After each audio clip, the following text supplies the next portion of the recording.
Did you wake up one day wondering how you ended up in the shit show of life, where the only joy you find every day is doom scrolling TikTok, silently wondering why you had to relearn how to part your hair in the middle, and laughing at cat videos? Are you tired of wearing all the hats, doing all of the things, and taking care of everyone else while you can't even sit down for an hour alone without feeling guilty?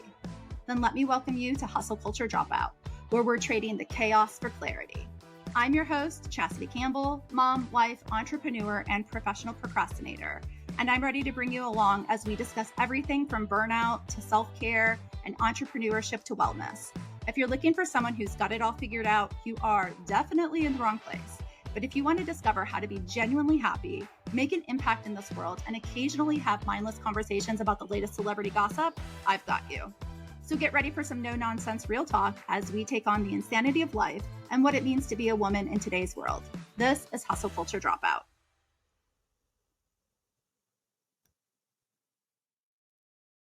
Hey everybody, welcome back to this week's episode of Hustle Culture Dropout. I am your host, Chastity Campbell, and we are on freaking week 12. And frankly, I am astonished that I have consistently shown up here and done this for 12 solid weeks. So I can't remember, like outside of growing a human, what in my life I have consistently done for 12 weeks. So consider yourselves lucky. It's honestly the feedback and the connection that I've gotten from so many of you listeners has really honestly been what's kept me going, because otherwise I feel compelled to show up here now and serve you or talk to you. And it's almost like a weekly little meeting with my friends, and I don't want to miss it. I don't want to miss out on the time to have a chat, even though I'm not face to face with anybody outside of doing an interview. But I do love I get emails from you guys and I get comments from you guys, and we chat a little bit more about topics that have been discussed. And I love being able to do that. So if you are new around here, do not shy away from reaching out and chatting with me on any of the topics that you're listening to. Today, we are going to talk a little bit about how holidays very rarely look the same from year to year. And specifically, I wanted to talk about my experience with holidays and how they've changed because of the fact that we are a blended family. And so I have together, my husband, John, and I have 5 children. My children are from my first marriage are the 3 oldest, and his 2 children from his first marriage are the 2 youngest. And so we already have sort of an age gap. So that's a little bit tricky for us to work with, but we've managed to really do pretty well and have blended pretty seamlessly with that. But because we have co-parenting situations, we often have different schedules and we just have different things to consider when it comes to the holidays. And then this year, we have also thrown in the fact that this is really the first year, really the second year, but the first year where 2 of our kiddos have lived outside of the house and were contending with their work schedules also. And then my son also works. He's 17 years old. And so during Thanksgiving, we had to contend with his work schedule. And so there's just a lot of moving pieces. And it just reminded me that even though the holidays are super joyous and they're super incredible and they are amazing, it can sometimes be hard because you are not only, even if your family is a traditional family, you might be, and traditional, I use very loosely by the terms of what society deems as a traditional family. If, even if you are dealing with something of that nature. Your kids are in different stages of their lives. Your family may be dealing with other things outside of your control, like the loss of a job, or you've moved, or maybe you have a sick loved one who can't attend this year. Maybe you've lost somebody over the past year. And so things will just look different. And I just think it is important to talk about how that can definitely have a huge impact on what and how you deal with the holidays in terms of your mental and your emotional well-being. And so as moms, we already know that the holidays can be super freaking stressful. But then when you start to add in all of these different components of how things are looking different and how you have to manage people's schedules, whether you're a blended family or you're dealing with work schedules or older kids, it can just get even more challenging. And for us, our children have to split their time between two homes. And we actually were for a very long time thinking that even our oldest might not even be able to come home for the holidays at all because of the fact that she's obviously brand new at her position. She just started after college graduation. And so she obviously is low man on the totem pole and doesn't have a lot of PTO. And so I was already heading into the holidays with great trepidation and wondering how things were going to look. And absolutely how that was going to affect me emotionally because I can get pretty emotional and pretty in my feelings.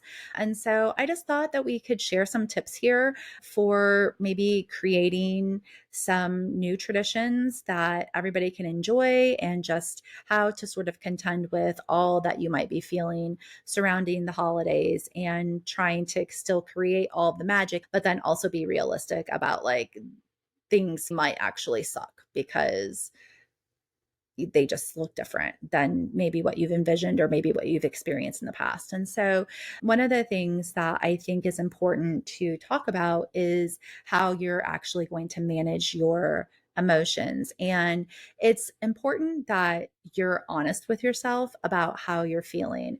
Like, it's totally okay to be sad or pissed off or disappointed.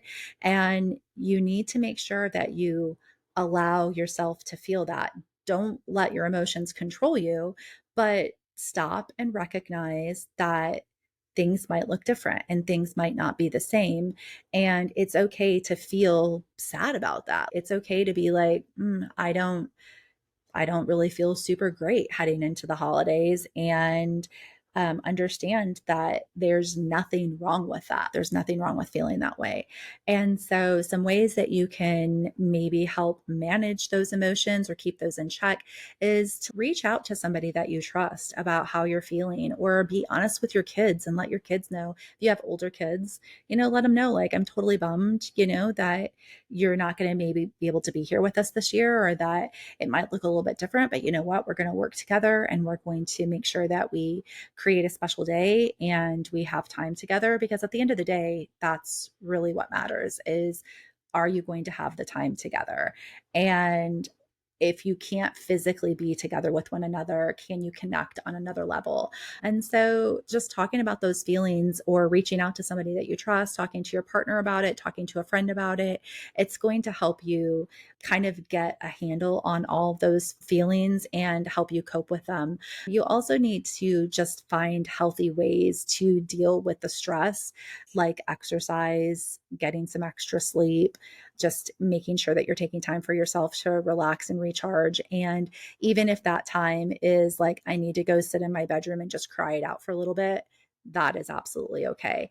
And then once you've sort of worked through those emotions and you've come to accept those emotions, and you've not sat in it, you're not going to sit in the shit for that long. You need to acknowledge it and you need to sit there. But once you've done that, you need to move past it and you need to move on. And at that point, maybe start looking at how you can create some new traditions. And so for me personally, when I was first divorced, we've never done a traditional custody situation with divorced parents. Is most of the time you'll alternate who spends time with the kids at Thanksgiving and then who gets them at Christmas, and you swap like by the year. So if I have them for Christmas, the next year I'll have them for Thanksgiving and vice versa.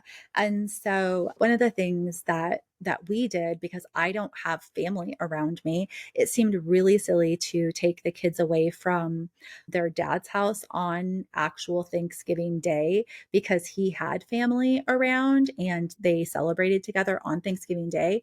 And so it seemed kind of silly to have the kids with me on Thanksgiving when it literally was just going to be me and the kids. And so I always opted into having our Thanksgiving celebration on a different day. So for the past 10 years, I cannot really recall a time when I've had a traditional Thanksgiving on Thanksgiving Day because the older three kids are usually at their dad's house. And so I'm okay with that because we've just created our own traditions on a different day. The day is not that important. The time together is important.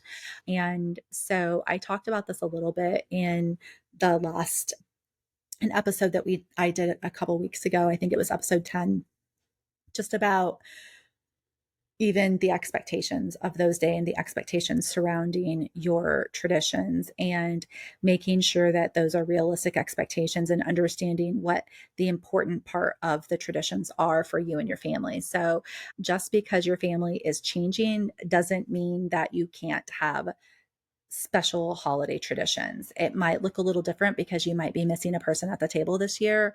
Find a way to honor that person. If somebody can't travel in for the holidays and maybe that's a super big bummer for you, find a time to FaceTime with them. My husband's family are all live out of state as well. And there have been times when they've been able to come down and be with us for the holidays. But on those years when they are not, we always make it a point to carve out some time to do FaceTime with them. And we are so lucky and we're so fortunate to live in a world where technology can help us be connected to one another. But if you have somebody there who physically can't be a part of your celebration this year, make sure you schedule some time in with them to connect with them via FaceTime or a Zoom, or even if it's just a phone call or a group text, like make sure you're connecting with them. And the fact that your holidays can look different from year to year is honestly a great time to try out new things and create new traditions.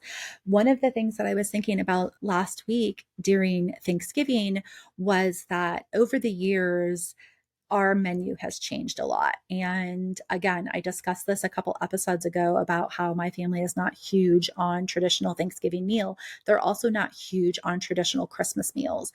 They don't love any of those things. And so that's very different than what I grew up with. I grew up where everybody went to my grandmother's house. Everybody traveled, but people came in from wherever they were. And my grandmother made a very traditional meal. And cousins and aunts and uncles were all there. And we had these same recipes for years and years and years. And I would find myself as I became an adult and I didn't have that same big Thanksgiving anymore because I moved out of state and I couldn't travel back every single year.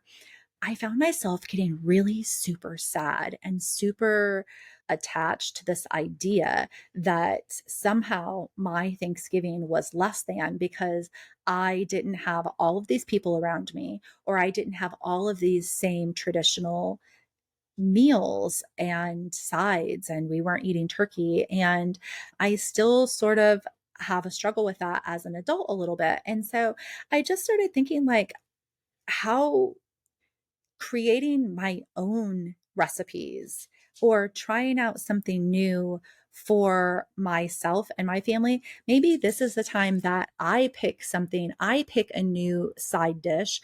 I pick a new main course. I pick a new drink. I pick a new dessert that we start making. And then my kids carry that on with them. Maybe I start making, doing something and experimenting. And so this year I spent some time looking up recipes on TikTok, and I can completely get sucked into food talk anyway. And so I just spent some time looking up some like different things. Like they were traditional meal, or they were the traditional sides, like dressing and green bean casserole, but they were different recipes from what I had grown up with. And while they were still probably not like super well received, because again, my family doesn't love these particular dishes, I think that I will continue to make them. And, maybe someday their partners will enjoy what I'm making, or maybe the new traditions that we're creating and we are doing now will be something that they pass down to their families. And so starting a new family tradition is a great way to deal with how holidays can look different from year to year. And it's just a good time to like experiment and figure out like what do you like as a family. So starting a new family activity like volunteering together or going on a holiday outing. I don't know. I know that there are people that do the whole turkey trot thing, and that is beyond me because I am way more of a like let's sleep in and watch the parade in our pajamas while we drink mimosas. And there's no part of me that wants to get out and like run that early in the morning. However, I will admit that I did look into it this year because we did our Thanksgiving on Wednesday, and then on Thursday we had the little girls and my husband and I, and I was like, well, what if we can go out and like do something like this that day. It didn't end up happening, but we did go to the movies, and that was something new that we did this year. And honestly, that could be a tradition that I carry forward on those times when we have the little girls with us on Thanksgiving Day and we don't have the older kids. But it's not something we've done in the past, but we tried it out and everybody seemed to like it. And I thought it was great. Like I said, trying new recipes, trying a new dessert, talk to your friends. And that's one of the things that's been really cool about like my coworkers. They will sit around and talk about like, what are we making for dinner? What sides are you doing? Who in your family loves this? And you get like these different ideas. And it's so awesome to then take some of those ideas and carry them forward with you and maybe make them into your tradition. Starting maybe like a new family ornament making tradition. This year, I bought little wooden nutcrackers from Michael's craft store. And my intention was Thanksgiving evening or our Thanksgiving evening, we were going to have all of the kids paint these nutcrackers. And then I would have these little nutcrackers to display every year going forward. Now, I only managed to get the little girls to do it because I forgot to get them out the night when all of the big kids were here.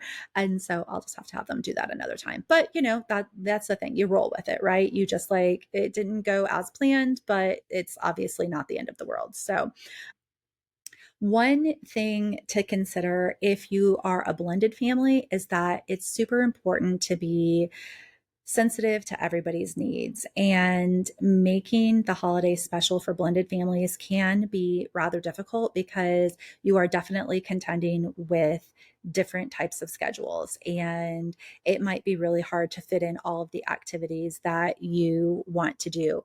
But I don't think there's anything bad with talking to your kids about what the expectations are for the holidays.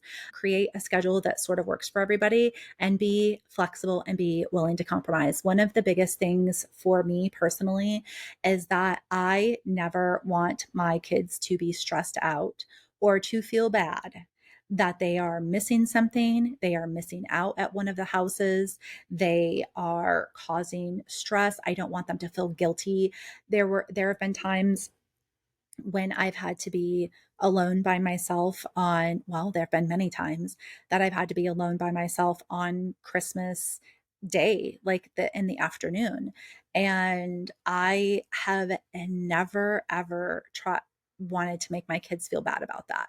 I want to make sure that I am accommodating whatever schedule we possibly can. And so if there is any way for you to be the bigger person during the holidays in order to make the holidays less stressful for your kids, this is the time to do it. Like if you want to be a petty bitch the rest of the year and you want to fight a fight that and just go to war with your ex, it, whatever works for you.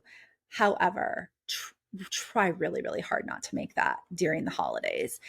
If it's going to cause stress for the kids, just be the bigger person and be flexible and be willing to compromise. And the same goes for, I think, if you have, I've not had to deal with this yet, but if you have kids who maybe they're older and they've gotten married or they have a partner that they're spending time at that person's house instead of your house, I know that can be really hard for people.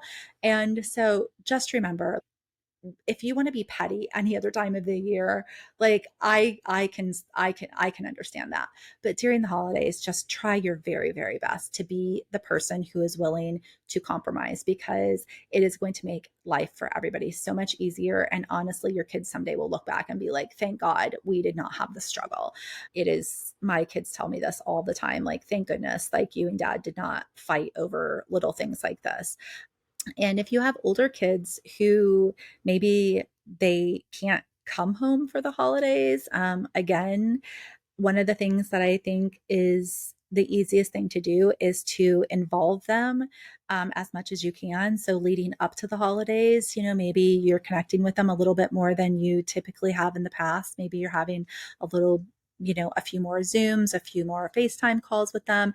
Make sure that you're, if you're out looking at Christmas lights and it's something that they would normally do with you, like, take them along, like FaceTime them and show them like what you're out doing. I know for a little bit of time when I thought that my oldest daughter, Brooklyn, wasn't going to be able to come home for the holidays, I was already trying to think about, like, what can I do to help make sure she feels connected to us during this time. And like, one of the things I was going to do was like the family craft, make sure that I sent up whatever craft we were going to do, sent it to her in the mail so she could still do it. I, obviously was going to do like a little care package for her, things from home that might make her feel, more like she was at home. But just be supportive and understanding of also how they're feeling. I know for moms, it can be really, really easy to start focusing on how you feel and how hurt you are and how emotional it makes you that your kids can't be there with you. But stop for a minute and think that it also might be difficult for them. Like, they might be thinking like, oh, it's okay that I'm spending this time at somebody else's house. Oh, that's an important person to them, but it could still be difficult for them too. So just like keep that in mind and be supportive of that. And then just like help them stay connected during the holidays.